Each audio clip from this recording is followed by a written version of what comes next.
Hello प्यारे बच्चों, क्या हाल चाल, कैसे हैं आप सभी लोग। स्वागत है एक बार फिर से आप सभी का आपके अपने इस प्यारे से सिलेक्टेड लर्निंग अड्डा में। तो आज का एक हमारा नया टॉपिक है, वो गॉस के प्रमेय पर है ना, अनुप्रयोग है, जो आपके एग्जाम में है ना बहुत ही ज्यादा इंपॉर्टेंट है। तो बिना किसी देरी के है ना हम स्टार्ट करते हैं अपना लेक्चर। ठीक है, तो यहाँ पे है ना जो भी डेरिवेशन आएंगे है ना, वो सारे इंपॉर्टेंट है ना। उन पे या तो न्यूमेरिकल आएंगे या तो क्या आएंगे, डेरिवेशन। डेरिवेशन ज्यादा आने के चांस होते हैं। तो आपके सामने ये बहुत इंपॉर्टेंट डेरिवेशन है। ठीक है, तो चलो बहुत आराम से प्यार से है ना समझते हैं इसके बारे में। ठीक है, तो आपका था क्या, गॉस के प्रमेय के अनुप्रयोग। आप ये हेडिंग लिख लेना है ना।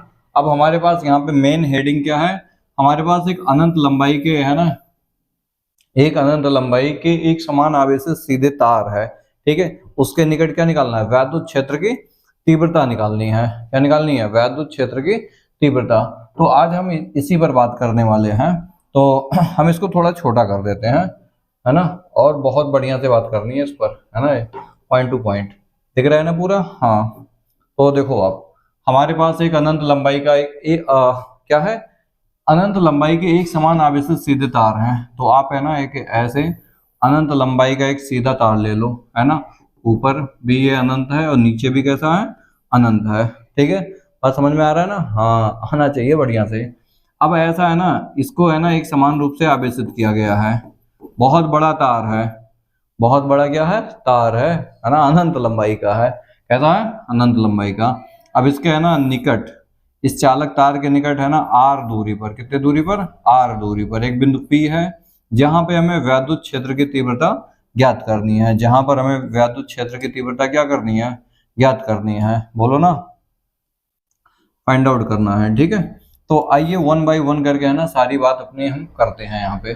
तो देखो हमने क्या किया, एक समान रूप से है ना एक तार को, अनंत लंबाई के तार को आवेशित कर दिया। ठीक है, अब ऐसा होता है कि इसके निकट है ना आर दूरी पर हमें क्या निकालना है, वैद्युत क्षेत्र की तीव्रता। तो सबसे पहले है ना यहाँ पे कुछ स्टेप बता दूं, यही हमें करना है। ये अगर आपको समझ में आ गए तो सीख गए सब चीज। सबसे पहले नंबर आपको निकालना होता है आवेश घनत्व। क्या निकालना होता है, आवेश घनत्व। अगर वो रेखा में फैला है तो रेखीय आवेश घनत्व आएगा, है ना। अगर वो क्षेत्रफल में फैला है तो क्षेत्रफलीय घनत्व आएगा, है ना। अगर वो आयतन में फैला है तो आयतन आयतन का घनत्व आएगा। ठीक है, तो आपको शायद घनत्व के बारे में नहीं बताया हूं, तो चलो थोड़ा सा है ना घनत्व वाला केस कर लेते हैं फटाफट। ठीक है, एक आपका होता है रेखीय आवेश घनत्व। रेखीय आवेश घनत्व, रुको रुको रुको, कौन सा घनत्व होता है, रेखीय आवेश घनत्व। ठीक है, रेखीय आवेश घनत्व। ठीक है, तो देखो आप यहाँ पे बोल दो, एकांक लंबाई में वितरित आवेश को, एकांक लंबाई में, ठीक है, एकांक लंबाई में वितरित वितरित आवेश को, ठीक है, आवेश को रेखीय आवेश घनत्व कहते हैं। बहुत ही आसान है, रेखीय आवेश घनत्व कहते हैं, आवेश घनत्व। ठीक है, घनत्व कहते हैं। इसको हम लैम्डा से प्रदर्शित करते हैं। किससे प्रदर्शित करते हैं, लैम्डा से। इसको हम लैम्डा से प्रदर्शित करते हैं। मान लीजिए एक तार है, उसको है ना, उसमें फैले हुए हैं आवेश, क्यू आवेश, इसकी लंबाई कितनी है, एल। तो इसका जो रेखीय आवेश घनत्व होगा, रेखीय आवेश आवेश जो घनत्व होगा, ठीक है, करना क्या होता है, आप ये देख लो, टोटल आवेश कितना है, क्यू। लंबाई में फैला है तो लंबाई से डिवाइड कर देंगे, क्षेत्रफल में फैला होता तो किससे डिवाइड करते, क्षेत्रफल से। तो रेखा में फैला इसलिए इसका नाम पड़ा रेखीय आवेश घनत्व। बात समझ में आया ना। हाँ, तो इसका जो मात्रक होगा, मात्रक देख लो आप, आवेश का मात्रक क्या होता है, कूलाम। लंबाई का मात्रक क्या होगा, मीटर होगा। ठीक है आया कि नहीं आया समझ में, हाँ सर आ गया। ठीक है, और कोई दिक्कत हुआ करे तो बताया करो यार, है ना, मजे आएंगे, सब चीज समझ लेंगे। अगर हम बात करें पृष्ठीय आवेश घनत्व, पृष्ठीय आवेश घनत्व, ठीक है, तो पृष्ठीय आवेश घनत्व क्या होता है, इसको क्षेत्रफलीय आवेश घनत्व कहते हैं। इसको हम सिग्मा से शो करते हैं। किससे करते हैं, सिग्मा से। तो अब यहाँ पे आप है ना सेम उसी डेफिनेशन की तरह यहाँ पे बताना है, एकांक, एकांक आयतन, एकांक क्षेत्रफल में, है ना वितरित वितरित आवेश की मात्रा को है ना कौन सा घनत्व कहेंगे? पृष्ठीय आवेश घनत्व कहेंगे। पृष्ठीय आवेश घनत्व कहते हैं, आवेश घनत्व कहते हैं। बात समझ में आ रहा है ना? इसको हम सिग्मा से शो करते हैं। अब आप कहेंगे सर वो तो लंबाई में क्यों आवेश फैला होता था, ये किस में फैला होगा? क्षेत्रफल में फैला होगा। काय में फैला होगा? क्षेत्रफल में। जैसे इसका ये क्षेत्रफल है, प्लस क्यू आवेश है ना वितरित है इसमें, है ना। इसका क्षेत्रफल कितना? a, और आवेश कितना है? q। तो इसका पृष्ठीय आवेश घनत्व निकालना है तो q अपान क्या कर देंगे? a। लंबाई में फैला होता है किससे डिवाइड करते? बोलो, लंबाई से करते हैं। किससे करते हैं? लंबाई से। तो छोटी छोटी बातें समझ में आ रही है ना? देखो इन्हीं से हमारी कहानी बनेगी। हाँ, आप ये ध्यान रखो, है ना। अगर हम बात करें आयतन, ठीक है, आयतन आवेश घनत्व, आवेश घनत्व, ठीक है। तो अगर एकांक आयतन में उपस्थित आवेश की मात्रा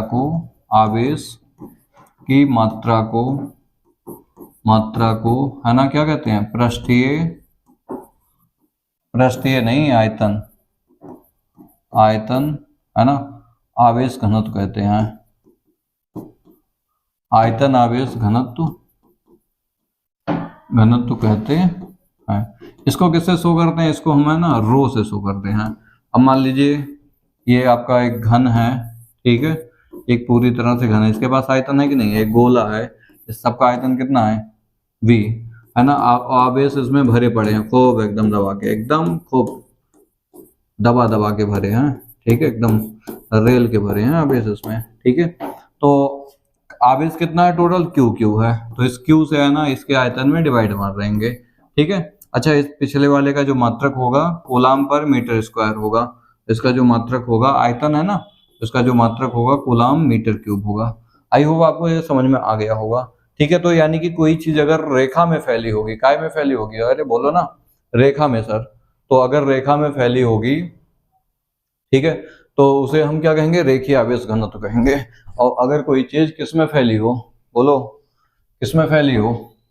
अगर कोई चीज क्षेत्रफल में, पृष्ठ में भी फैली हो तो उसे हम पृष्ठीय आवेश घनत्व कहेंगे। अगर कोई चीज आयतन में फैली हो, किस में फैली हो? आयतन में, तो उसे हम क्या कहेंगे? आयतन आवेश घनत्व कहेंगे, है ना। अच्छा, सबके मात्रक में है ना नीचे पहले वाले में मीटर है, दूसरे वाले में मीटर स्क्वायर है और उसके बाद मीटर क्यूब है। अब हम आते हैं अपने डेरिवेशन पर हिसाब। तो ये वही चीज है। अब आप देखो है ना, इसमें आवेश किस पे फैले हैं? रेखा में फैले हैं, तो इसमें कौन सा आवेश आएगा? रेखीय आवेश घनत्व। तो सबसे पहले नंबर आप है ना इनके डेरिवेशन को करना है, ये पॉइंट आपको याद रखने होंगे। पहले आवेश घनत्व निकालेंगे, सेकंड नंबर हम गॉसियन पृष्ठ खींचेंगे। क्या खींचेंगे? गॉसियन पृष्ठ खींचेंगे, ठीक है। गॉसियन पृष्ठ ऐसे खींचना होता है, या तो वो वैद्युत क्षेत्र के दिशा में हो या तो वैद्युत क्षेत्र के लंबवत हो। ये दिमाग लगाते हैं। अब जैसे मान लीजिए कहीं ऐसे बल रेखाएं निकल रही हैं, ठीक है, वहां पे ऐसे गोल थोड़ी खींच देंगे। देखो यहाँ पे तो 90 डिग्री बन सकता है, बट यहाँ पे 90 डिग्री थोड़ी है पृष्ठ से। अगर ये पृष्ठ है, यहाँ पे ऐसे खींच दो तब तो अच्छी बात है, ठीक है। अब गोला है तो गोले के लिए हम गोल, जैसे मान लीजिए है ना, ये समांतर है, समांतर के लिए हम प्लेट ही बनाएंगे। लेकिन अगर कहीं कोई आवेश ऐसे चारों तरफ निकल रहा होता है, इसको बंद करना होता, ठीक है, तब तो गोला खींच देते, क्योंकि यहाँ से जो भी बल रेखाएं निकलेंगे सब कैसे निकलेंगे? लंबवत निकलेंगे। यानी कि गॉसियन पृष्ठ हमें ऐसे खींचना होता है कि जो वैद्युत क्षेत्र की दिशा होती है और पृष्ठ की दिशा होती है, वैद्युत क्षेत्र की दिशा होती है और पृष्ठ की दिशा होती है, या तो वो लंबवत हो या तो समांतर हो, ठीक है। ये अपने दिमाग में रखना, नहीं आप याद नहीं कर पाओगे इनकी डेरिवेशन को। उसके बाद आपको क्या निकालना है? कुल फ्लक्स निकालना है, कुल फ्लक्स निकालना है भाई साहब। और 4 नंबर पे आपको लिखना है किंतु परंतु लेकिन। किंतु लगा लो या परंतु लगा लो या लेकिन लगा लो, ठीक है।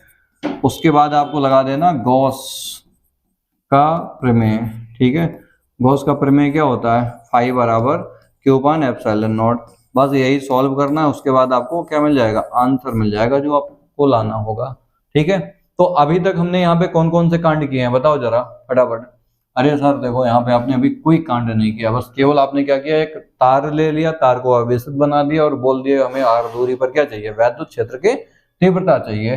तो सबसे पहले नंबर हमें क्या निकालना है, आवेश घनत्व, माना q आवेश है ना, माना q आवेश l लंबाई में एक समान रूप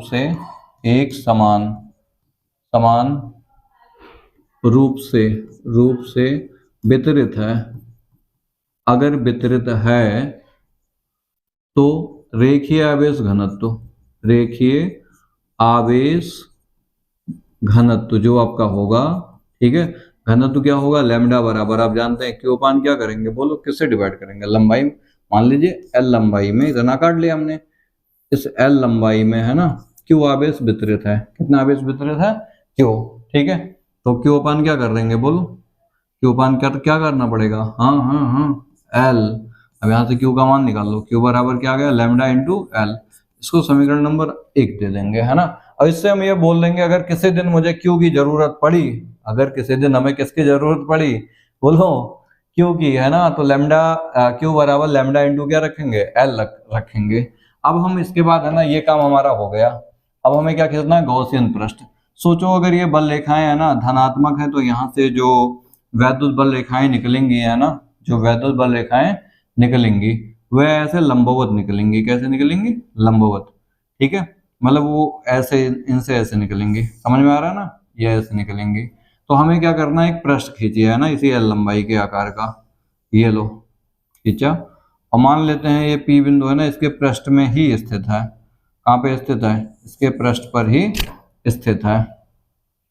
तो देखो यहाँ पे अगर देखें तो वैद्युत क्षेत्र की दिशा इधर है, यहाँ पे अगर देखा जाए, ठीक है, देखो 3 पृष्ठ हैं, एक ये वाला पृष्ठ है, ठीक है, नाम दे देते हैं, इसको नाम S1 देते हैं, इसको नाम S2 देते हैं, इसका नाम क्या देते हैं, S3। यहाँ पे देखो पृष्ठ की दिशा किधर है, नीचे, भाई ये तल नीचे होगा तो पृष्ठ की दिशा किधर है, नीचे, और इसकी दिशा किधर होगी, ऊपर, किधर होगी, ऊपर, ठीक है, इसकी चारों तरफ होगी, ये ऐसे ऐसे करके है ना कर्व पृष्ठ है। तो ये आपका हो गया DA क्षेत्रफल। यहाँ पर भी छोटा सा क्षेत्रफल देखो, इसकी दिशा जो है ना ऊपर की ओर है, इधर इलेक्ट्रिक फील्ड की दिशा इधर है, यहाँ पे इधर है। यहाँ पे देखा जाए तो 90 का कोण बन रहा है, यहाँ पर भी 90 का बन रहा है। अगर यहाँ पे देखें DA के बीच में और E के बीच में कोण कितना बन रहा है, 0, ठीक है। तो 3 पृष्ठ हैं तो टोटल कितने फ्लक्स आएंगे, 3 आएंगे, है ना। तो हम क्या करते हैं, R त्रिज्या का माना, या ऐसे लिख लो, अब हम R त्रिज्या का एक गॉसियन काल्पनिक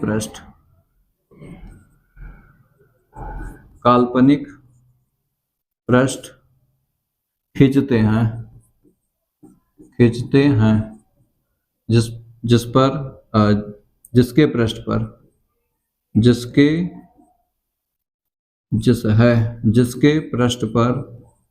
जिसके पृष्ठ पर बिंदु P स्थित है। अच्छा सर, स्थित है, और कुछ जो थ्योरी आपको ऐसे लिखने, छोटे छोटे लिख रहा हूं, है ना, ज्यादा बड़ा नहीं करना है, स्थित है। तो गॉसियन पृष्ठ से बद्ध फ्लक्स, तो गॉसियन पृष्ठ से बद्ध फ्लक्स, जो फ्लक्स होगा, ठीक है। अब इसको मैं थोड़ा ऊपर कर रहा हूं, आप इसको है ना स्क्रीनशॉट चाहो तो ले लो, नहीं तो नोट कर लो, लेकिन ये रूल ध्यान रखना। अभी हम ये निकाल लिए हैं, गॉसियन पृष्ठ खींच लिए, ठीक है। अब उसके बाद हम क्या निकालने वाले हैं, कुल फ्लक्स। देख लो स्टेप बाय स्टेप चल रहे हैं, ठीक है, उसमें ज्यादा कुछ वो नहीं है। हाँ, अब देखिए कुल फ्लक्स निकालते हैं, ठीक है। तो जो टोटल फ्लक्स आएगा, तो यहाँ पे कितने फ्लक्स होंगे, 3, φ1 φ2 φ3, ठीक है, φ1 φ2 φ3। तो एक फ्लक्स हम इससे ले लेंगे φ1, इससे हम φ2 बनाएंगे, और इससे क्या बनाएंगे, φ3। अब आप जानते हैं φ बराबर इंटीग्रल E डॉट क्या होता है, DA होता है, ठीक है। तो ये हम यहाँ पे रखेंगे φ1 की जगह।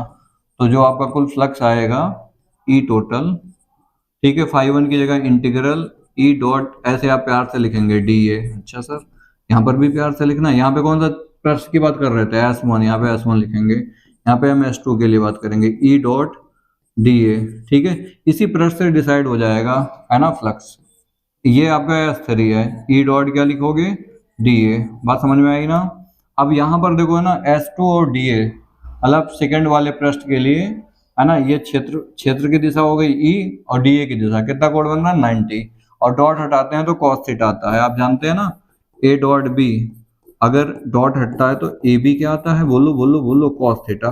ठीक है, यहाँ पे कोण रखा जाता है ए और बी के बीच में, तो यहाँ ई और डी के बीच में, ई और डी ए के बीच में देखना हमें कोण। ठीक है, अच्छा सर, चलो थोड़ा ऊपर और करो, और हमें कोण रख के दिखाओ, मान सब हम दिखाते हैं आपको पूरा। ठीक है, फाई बराबर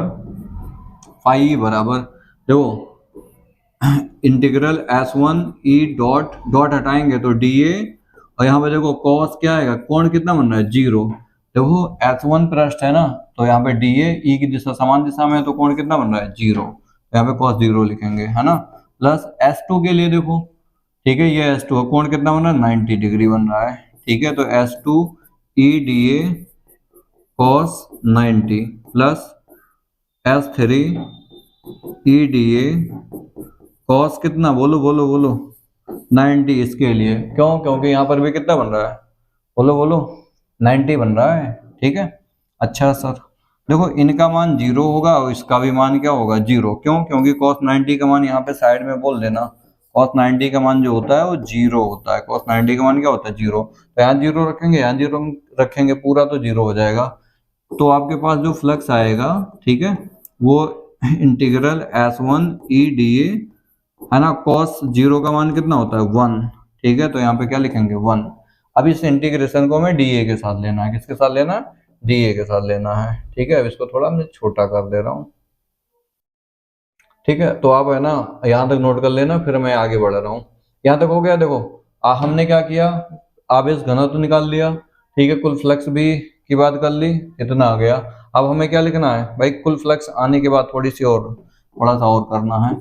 फाई ई बराबर जो आएगा, है ना, तो इस इंटीग्रेशन को हमें डी ए के साथ लगाना है, S1 डी ए। और S1 डी ए देख लो, है ना, ये वाला वक्राकार पृष्ठ है कि नहीं है, वक्र पृष्ठ का क्षेत्रफल लिखना है। यानी कि जो आपका S1 डी ए है, ये वक्र पृष्ठ का क्या है, क्षेत्रफल है। बोलो ना, क्या है, क्षेत्रफल। तो एक क्षेत्रफल कितना होता है वक्र पृष्ठ का, अगर इसकी लंबाई मान लीजिए यहाँ से तक L है और क्षेत्रफल कितना है, त्रिज्या कितनी है, R है, तो इसका क्या होगा, 2 पाई आर एल होगा। क्या होगा, 2 पाई आर एल होगा, है ना। ऐसे ऐसे काट दोगे तो एक आपका आयत बन जाएगा। आयत में क्या होता है, भुजा इंटू भुजा होती है ना। अच्छा, तो ये मान उठा के यहाँ पे रख दूं, हाँ रख दो सर। देखो अब इसके बाद की कहानी इधर कर दूं, ठीक है, थोड़ा छोटा और। आई होप आपको समझ में आ रहे हैं, या ये हटा दूं, हटा दे रहा हूँ, इसको आप नोट कर लेना। आप देखो, है ना, यहाँ तक बता दिया। कुल फ्लक्स आने के बाद पहले ये मान यहाँ पे रखो, ठीक है, फाई ई बराबर ई इंटू कितना, 2 पाई आर इंटू एल, ये माना गया समीकरण नंबर 2 है। ठीक है, समीकरण एक इधर था, एक समीकरण इधर है। ठीक है, अब इसके बाद हमें क्या करना है ना, यहाँ तक तो हम पहुंच गए थे, कुल फ्लक्स भी निकाल लिया। अब क्या लिखेंगे, किंतु परंतु लेकिन। ठीक है, उसके बाद हम गॉस का प्रमेय लगा देंगे, हमारा आंसर आ जाएगा। तो यहाँ पे देखिए, लिखेंगे किंतु गॉस प्रमेय से आप जानते हैं फाई बराबर जो होता है क्यू अपान एप्सिलॉन नॉट होता है। उठा उठा के मान पटको। फाई का मान कितना है, ये है ना, E into 2 pi R into L, और क्यू का मान आया था कहीं, यहाँ पे आया था, lambda into L, lambda into क्या, L upon epsilon naught. L से एल कट गया, अब इन सबको, है ना, नीचे भेज दो। ई बराबर, है ना, लैम्डा अपान 2 पाई आर नीचे आ जाएगा इंटू एप्सिलॉन नॉट। इसको थोड़ा सही व्यवस्थित क्रम में लिख देते हैं, लैम्डा अपान, ठीक है, देखो आप इसको ऐसे भी लिख सकते हैं, 2 pi epsilon naught into R. और बढ़िया से लिखना सजा के, तो देखो ऊपर नीचे 2 से मल्टीप्लाई कर लो। ठीक है, तो यहाँ पे 4 पाई एप्सिलॉन नॉट और 2 लैम्डा अपान कितना होगा, आर।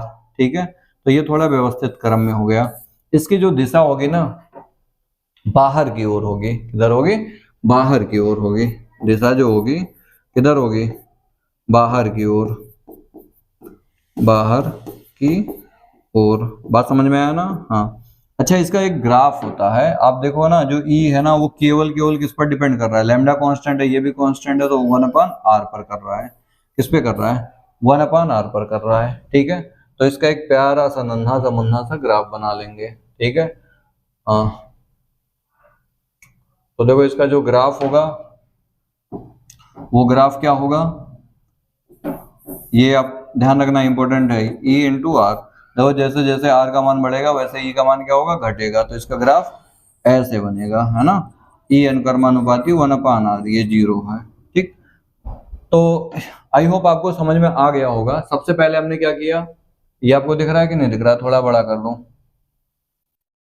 अब दिख रहा होगा। ठीक है, सबसे पहले हमने क्या किया, मान लिया एक हमारे पास है ना, मान अनंत लंबाई का एक सीधा तार है। ठीक है, तार है, उसके निकट है ना r दूरी पर हमें वैद्युत क्षेत्र की तीव्रता निकालनी है। तो सबसे पहले हमने क्या किया, यहाँ पे पृष्ठ रेखीय आवेश घनत्व निकाला। जब वो आ गया तो हमने क्या खींचा, गॉसियन पृष्ठ खींचा। जब गॉसियन पृष्ठ आ गया फिर उसके बाद हमने क्या किया, कुल फ्लक्स निकाला। कुल फ्लक्स को हमने सॉल्व कर, भाई जितने पृष्ठ होंगे उतने ही फ्लक्स बनेंगे, बस ऐसे याद रखो। 3 पृष्ठ थे तो 3 फ्लक्स। ठीक है, 4 नहीं है, 3 है। कितने हैं? 3। फिर उसके बाद हमने क्या किया, फ्लक्स को कैलकुलेट कर लिया, इतना आ गया।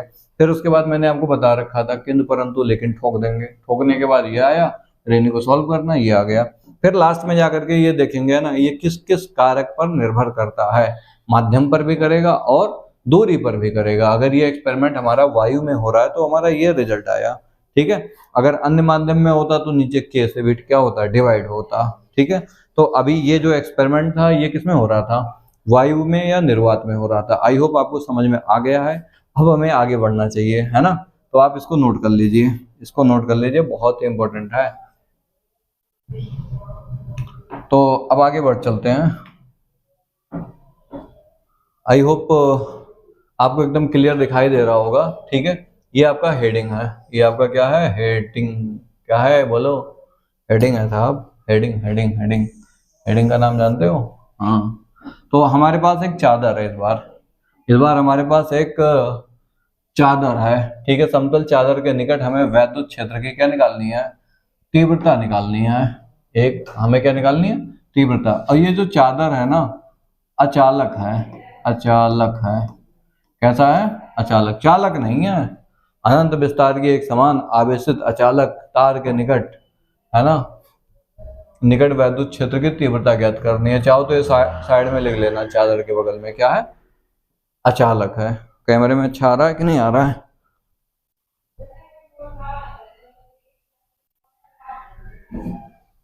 आ रहा है। थोड़ा पानी पी लूं। हाँ, तो थोड़ा इसका फोटो वोटो बनाओ आप।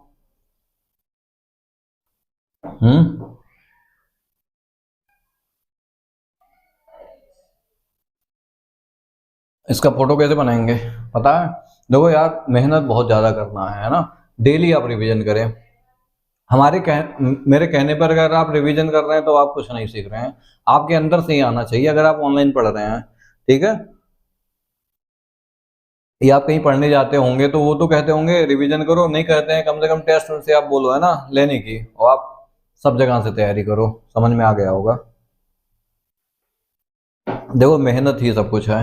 अगर आप मेहनत नहीं करोगे तो बहुत दिक्कत आने वाली है आगे, है ना। तो हम आपसे यही कहेंगे कि मेहनत यार बहुत ज्यादा जरूरी है। मेहनत नहीं है तो कुछ नहीं है। देखो आप, है ना, या आप अपने अगल बगल में देख लो, है ना, जो आज बहुत बड़े बड़े आदमी बन रखे हैं ना कहीं उन्होंने किसी क्षेत्र में बहुत ज्यादा मेहनत किया है, बहुत ही ज्यादा किया है। अब वो चाहे पढ़ाई हो, चाहे कोई बिजनेस, कुछ भी हो, है ना। तो एक चीज ध्यान रखना, लाइफ में बिना मेहनत के कुछ नहीं है। ठीक है, ताली तभी बजेगी जब एक साइड में, है ना, आपका मेहनत, है ना, बहुत ज्यादा होगा। ठीक है, ताली क्या, ताली एक हाथ से तुम्हारे से नहीं बजने वाली जब तक आप, है ना, आपके सामने करोड़ों लोग, लाखों लोग तालियां ना बजाएं आपको देख करके, है ना, तब समझ जाना। तब तक मत समझो कि हम मेहनत सही नहीं कर रहे हैं। ठीक है, तब तक यही समझो। हाँ, अब देखिए हमारे पास एक समतल चादर है, ये लो, अनंत लंबाई का है। कैसा है? अनंत लंबाई का है, ऐसे करके। ये अनंत लंबाई है। ठीक है, अनंत लंबाई का एक समतल हमारे पास चादर है, मान लीजिए है ना, इस पर प्लस क्यू आवेश वितरित हैं। इस पर कौन से आवेश वितरित हैं? बोलो बोलो बोलो बोलो बोलो। प्लस क्यू आवेश वितरित हैं। ठीक है, अच्छा दिख रहा है कि नहीं दिख रहा है? हाँ। अब इस चादर से है ना आर दूरी पर है ना एक बिंदु P है, जहां पे हमें वैद्युत क्षेत्र की तीव्रता निकालनी है। इस मतलब आप आवेश चालक आवेश चादर के निकट है ना निकट है ना एक बिंदु P है, जहां पे हमें क्या निकालनी है? वैद्युत क्षेत्र की तीव्रता। और इसका जो पृष्ठीय आवेश घनत्व है वो कितना है? सिग्मा है। कितना है? सिग्मा है। तो यहाँ पे मान लेते हैं, देखिए मान लेते हैं ऐसे Q आवेश है ना A क्षेत्रफल में वितरित है। Q आवेश कितने क्षेत्रफल में वितरित है? A। तो इसका पृष्ठीय आवेश घनत्व निकाल लेते हैं। माना Q आवेश है ना A क्षेत्रफल में एक समान रूप से वितरित है। अगर एक समान रूप से वितरित है तो इसका पृष्ठीय आवेश घनत्व जो होगा वही सेम निकालना है। ठीक है, पहले रेखीय आवेश घनत्व, ठीक है, फिर उसके बाद गॉसियन पृष्ठ, फिर उसके बाद आप समझ जाओ पृष्ठीय आवेश जो घनत्व होगा, आवेश घनत्व। ठीक है, सिग्मा बराबर क्यू अपान क्या करेंगे? ए। और आप जानते हैं क्यू का मान तो निकालना ही है, हर हाल में गुणा कर देंगे। सिग्मा इंटू कितना आएगा? ए। समीकरण नाम इसको दे देंगे ए। ठीक है, अच्छा इसको थोड़ा सा यहां से छोटा कर देते हैं। पृष्ठीय आवेश घनत्व जो होगा, पृष्ठीय आवेश घनत्व। ठीक है, अभी इधर फोटो बनेगा इसलिए मैंने हटा दिया। क्यू अपान कितना होगा? ए। क्यू अपान क्या होगा? ए। ऐसे गुणा कर दो तो क्यू बराबर सिग्मा इंटू क्या होगा? ए होगा। ठीक है, तो इसकी जरूरत जब पड़ेगी तो हम इसका यूज कर लेंगे, है ना। अब इसके बाद हमें है ना इसके आर पार एक बेलनाकार पृष्ठ खींचना है। इसके आर पार क्या खींचना है? बेलनाकार पृष्ठ खींचना है। ठीक है, तो जितना क्षेत्रफल इसका है उतना ही क्षेत्रफल इसका है। ठीक है, अब क्यों खींचा? क्योंकि भाई देखो हमारे पास मान लीजिए ये एक नोटबुक है। अब इसमें क्या है ना, इस यहाँ पर भी आवेश है, यहाँ पर भी है, इसके बीच में भी है। इसके कहाँ पर है? बीच में भी है। ठीक है, बढ़िया से वितरित है। जैसे इसमें ये जो लिखा हुआ है ना, इसका मतलब आप यही समझ लीजिए, है ना, ये पूरी तरह से क्या है? वितरित है। अब देखो ऐसा है कि इधर भी बल रेखाएं निकलेंगे, इधर भी निकलेंगे, है ना। तो हमें क्या करना है? उतने ही दूरी पर वैद्युत क्षेत्र देखना है। क्या देखना है? वैद्युत क्षेत्र कितना होगा। ठीक है, तो इसलिए हमने क्या किया, दोनों साइड में मतलब हमने आर पार एक क्या खींचा है? बोलो, बेलनाकार पृष्ठ, क्योंकि इधर भी बल रेखाएं निकलेंगे, इधर भी, और सबको लिंक कराना क्या है? जरूरी है। इस वजह से हमने ऐसा किया। तो ये मान लीजिए आपका है ना P है, तो ये इधर P डैश है। ठीक है, क्षेत्रफल में कोई दिक्कत तो है नहीं। देखो इसके दो पृष्ठ होंगे, एक पृष्ठ तो ये है, DA की दिशा इधर है, तो यहाँ पे इलेक्ट्रिक फील्ड की भी दिशा किधर है? इधर ही है। अगर यहाँ पे बात करें तो DA की दिशा इधर है। ठीक है, और इस आवेश की वजह से है ना वैद्युत क्षेत्र की दिशा भी किधर है? इधर। यानी कि दोनों जगह आप अगर देखें तो कोण कितना बन रहा है? 0। अगर इस पृष्ठ से बात करें तो कहेगा सर देखो हमारी जो दिशा है ना वो ऊपर की ओर है, हमारी दिशा किधर है? ऊपर। लेकिन वैद्युत क्षेत्र की बात करें वो तो हमसे 90 डिग्री पर जा रहा है। हम कहेंगे अच्छा 90 पर है तो तुम्हारे वजह से फ्लक्स तो 0 होगा। कहेगा हाँ बिल्कुल 0 है। ठीक है, क्योंकि cos 90 0 होता है ना। तो अब हम यहाँ पे लिखेंगे माना एक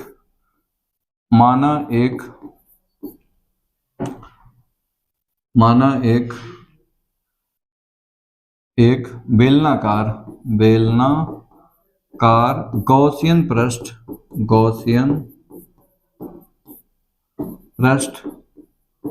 चादर के आर पार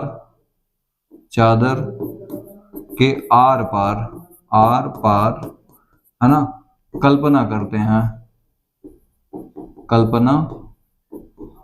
हैं। चलो भाई कल्पना भी कर लेते हैं। कल्पना जैसे करते हैं तो पृष्ठ से बद्ध कुल वैद्युत फ्लक्स। ठीक है, तो देखो बहुत ही आसान ये डेरिवेशन है, मैं कम थ्योरी में है ना बहुत सारी बातें बता रहा हूँ, ठीक है। पूरा नंबर मिलने वाला आपको, है ना, कटने वाला कुछ नहीं है। अब इसके बाद देखिए कुल विद्युत जो फ्लक्स होगा फाई बराबर, तीन फ्लक्स आएंगे, फाई 1, फाई 2 और फाई 3। अब आप यहाँ पर एक चीज देखो, ठीक है, आप कहेंगे सर क्या चीज है। यहाँ पे देखिए है ना, एक पृष्ठ आपका ये है, एक ये है S1 है, ये S2 है, और ये वाला पृष्ठ क्या है S3।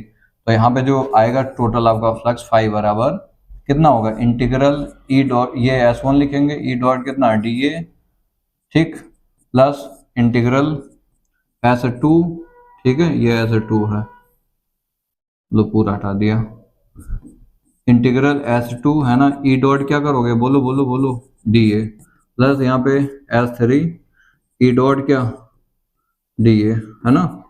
तो यहाँ पर आप देखो ध्यान से, ये तो आपका जीरो हो जाएगा, क्यों, अरे देखो ना क्यों, क्योंकि S3 वाला है ना इससे 90 डिग्री पर है, कॉस के टर्म में खोल दो, और क्या, इंटीग्रल S1 है ना ई dA, और कॉस कितना होगा, जीरो होगा, क्योंकि दोनों पृष्ठ के लिए कोण कितना बन रहा है, 0 0 बन रहा है, ठीक है। इसे ये लिखो ई dA कॉस कितना, ओ हो बोलो यार, तुम बोल नहीं रहे हो, S3 ई dA, यहाँ पर क्या होगा बोलो, cos 90, क्या होगा, cos 90, है ना।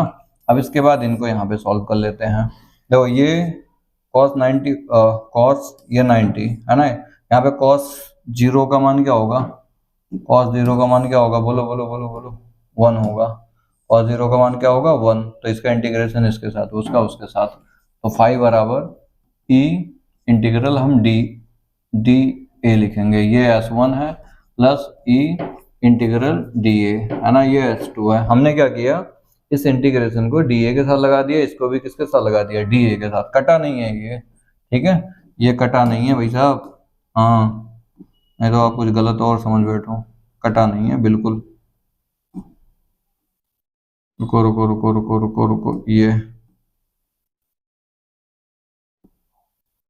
आपका क्या है, dA है। अच्छा, अब यहाँ पे क्या करो ना, आप जानते हो अच्छी तरह से, चाहे ये वाला क्षेत्रफल हो चाहे ये वाला, दोनों सेम है कि नहीं है, तो आप ऐसे बोल दोगे सर जो dA S1 है या dA S2 dA है ना, उनका मान कितना A है, कितना A, तो इसकी जगह क्या रखेंगे, dA रखेंगे, तो फाई बराबर आपके पास आ जाएगा EA प्लस EA, है ना, दोनों को जोड़ लेते हैं 2EA।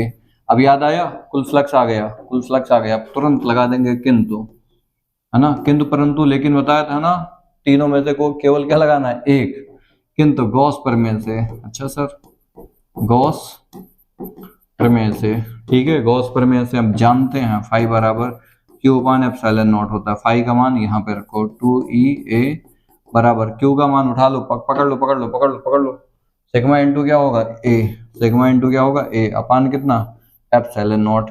अच्छा, A से गया निपट गया, ये नीचे आ जाएगा, है ना, E बराबर सिग्मा अपान 2 एप्सिलॉन नॉट। ये तो सर हाथ उठा दिया, बोला सर हमारी वैल्यू तो कांस्टेंट रहेगी, क्यों, क्योंकि सिग्मा भी कांस्टेंट है और एप्सिलॉन नॉट भी कांस्टेंट है, टू तो पैदा होते ही कांस्टेंट हो गया था, ठीक है।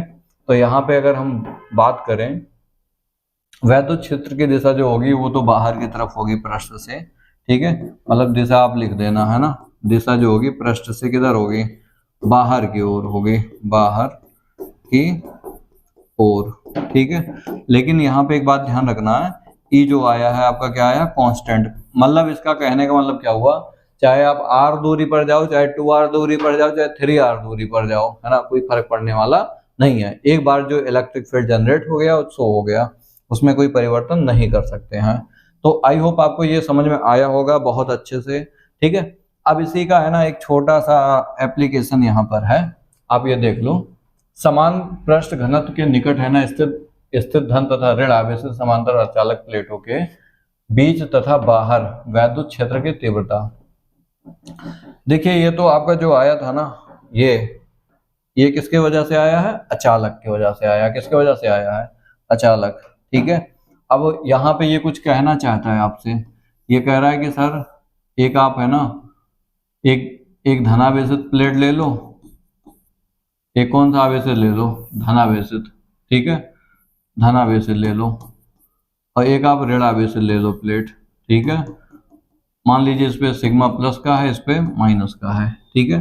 तो इसके अंदर और बाहर हमें है ना दोनों बिंदुओं पर वैद्युत क्षेत्र की तीव्रता निकालनी है, ठीक है, पी और क्यू पर।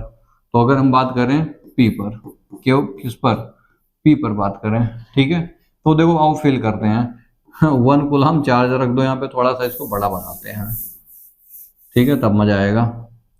एक प्लेट आपका ये है, ठीक है, एक प्लेट आपका ये है, समझ में आया ना।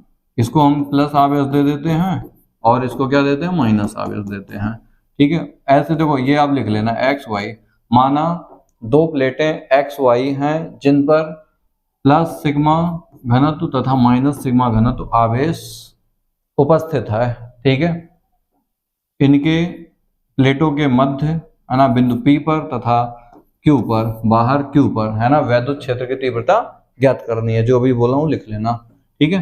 अब हम लिखेंगे बिंदु P पर, कहाँ पे बात करेंगे, P पर। यहाँ पे +1 कूलम आवेश ला करके रख दो।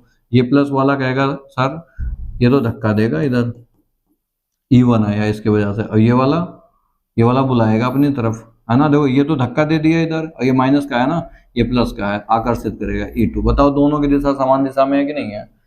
तो E1 की बात करें, E1 जो होगा है ना, यहाँ पे लिखेंगे प्लस सिग्मा आवेश, आवेश घनत्व के कारण, आवेश घनत्व के कारण वैद्युत क्षेत्र की तीव्रता, वैद्युत क्षेत्र की तीव्रता क्या होगी, ठीक है। आप कहेंगे सर देखो तीव्रता जो E1 होगा सिग्मा पान 2 एप्सिलॉन नॉट होगा, क्योंकि अभी आपने बताया था प्लेट की वजह से बाहर है ना आपका यही आता है सिग्मा पान कितना F2 एप्सिलॉन नॉट, ठीक है। और माइनस सिग्मा बेस के कारण कितना होगा, ठीक है, तीव्रता E2 जो आएगा वही सेम मान होगा सिग्मा पान 2 एप्सिलॉन नॉट। अच्छा देखो दोनों यहाँ पे दिशाएं समान है कि नहीं है। अगर हम कुल परिणामी क्षेत्र निकालें, कुल परिणामी क्षेत्र, तो आप बताओ दोनों समान दिशा में है कि नहीं है बिल्कुल है, तो ऐड कर लेंगे। तो आपका जो E आएगा E1 प्लस क्या होगा E2 होगा, समान दिशा में होते हैं, ठीक है। E1 का मान ये है सिग्मा पान कितना 2 एप्सिलॉन नॉट प्लस सिग्मा पान 2 एप्सिलॉन नॉट, दोनों सेम है हर, तो 2 एप्सिलॉन नॉट और ये सिग्मा सिग्मा जोड़ के कितना हो गया 2 सिग्मा, ये कट जाएंगे, सिग्मा पान एप्सिलॉन नॉट, यानी कि अंदर आपको इलेक्ट्रिक फील्ड मिला कितना सिग्मा पान एप्सिलॉन नॉट, ये आ गया। अब अगर हम बात करें है ना Q पर निकालना था ना, 1 प्लस Q आवेश यहाँ पे रख दो, ठीक है, फिल कर लो। ये माइनस वाला बुला लेगा अपनी तरफ, E2 की दिशा इधर, प्लस वाला धक्का देगा E1 इधर। अगर Q पर हम बात करें वैद्युत क्षेत्र की तीव्रता, वैद्युत क्षेत्र की तीव्रता, तो देखो बहुत आसान है। वैद्युत क्षेत्र की अगर तीव्रता निकालनी है ना, तो यहाँ पे कह दो सर देखो विपरीत दिशा में है, कैसे है विपरीत दिशा में, तो हम क्या करना पड़ेगा, माइनस करना पड़ेगा, क्या करना पड़ेगा, माइनस, ठीक है। माइनस आओ कर देते हैं, E1 का मान कितना सिग्मा पान 2 एप्सिलॉन नॉट और सिग्मा पान 2 एप्सिलॉन नॉट घट गए, कितना आ गया 0, ठीक है। तो आपने यहाँ पर देखा अंदर आपको वैद्युत क्षेत्र मिला, लेकिन बाहर क्या मिला, बाहर क्या मिला 0, है ना। तो ऐसे ही एक नए चैप्टर का निर्माण होता है, वो आपका है क्या, वैद्युत धारिता, है ना। उसमें उसके अंदर एक पढ़ेंगे टॉपिक है ना संधारित्र, जहां पे हम प्लेटों की बात करेंगे। प्लेटों के अंदर हम ऊर्जा को स्टोर कर सकते हैं बट बाहर नहीं कर सकते, यही कारण है, क्योंकि बाहर आपका इलेक्ट्रिक फील्ड क्या रहने वाला 0, है ना। तो अब मिलते हैं आपसे एक नए लेक्चर में, है ना। तब तक आप है ना रिवीजन करिए, खूब मस्त रहिए, है ना, पढ़ के, है ना। तो मिलते हैं अगले नेक्स्ट लेक्चर में, ठीक है, ओके।